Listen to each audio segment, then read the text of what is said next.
let's now see some specialized manipulations of time series. To begin, let's briefly talk about filtering data. We'll explore this topic more completely in a later Pandas course. Here's the February sales dataset we saw earlier. Notice we provided the date column as a list in the parse dates parameter to inform read CSV to convert this column from strings to datetime objects. For now, we're not going to use the date column as the index and instead use the default integer range as an index. This data frame contains two columns of strings, company and product. We can work with the string columns as a whole using the .str attribute. This provides access to specialized string manipulation functions that get applied to every element of the Pandas series. For example, we can transform all the company names in the company column to uppercase using str.upper. Notice that the column is not transformed in place, but a new series with only uppercase letters is returned. The str attribute also provides methods to perform comparisons, such as substring searching. The str.contains method can be used to determine which rows have strings that contain the supplied substring.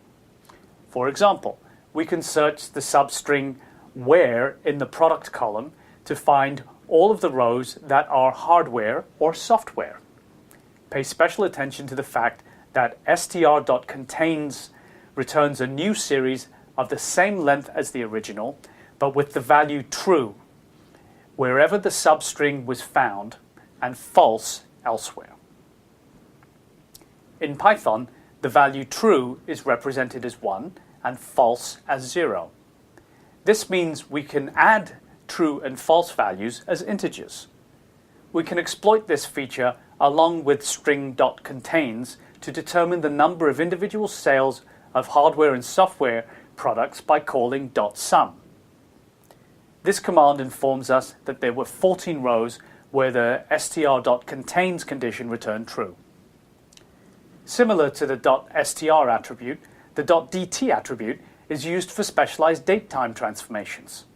For example, we can extract the hour of the day from the date column in our sales data with .dt.hour. This returns a new integer series where 0 is midnight and 23 is 11 p.m. One of these datetime transformations available with .dt is to convert between time zones with the dt.tz localize and dt.tz convert methods. For example, our company is Texas-based, so we can first localize the date column to the US Central Time Zone and assign the time zone-aware date time to the name Central.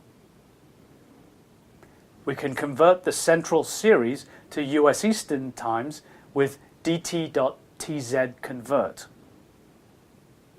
These two operations can be performed at once using method chaining. Notice the repeated use of the .dt attribute since the tz localize returns a new series. The final manipulation we'll see here is how to interpolate values. We'll look at world population sampled every 10 years since 1960. Like the sales dataset, we have a column called date in ISO 8601 format. The values are posted on December 31st every 10 years. As seen earlier, we can use .resample to upsample the data for every year between 1970 and 2010. By extracting the first value from every decade with the first method, we see that Pandas fills in NAN for years in between. Rather than forward filling as before, it's better to use other interpolation schemes to fill the upsampled time series. The method interpolate linear chained with .resample applies linear interpolation to fill in values. This yields a smooth time series with a reasonable model of the yearly world population. Now it's your turn to practice string filtering, time zone conversion, and interpolation with time series in the exercises.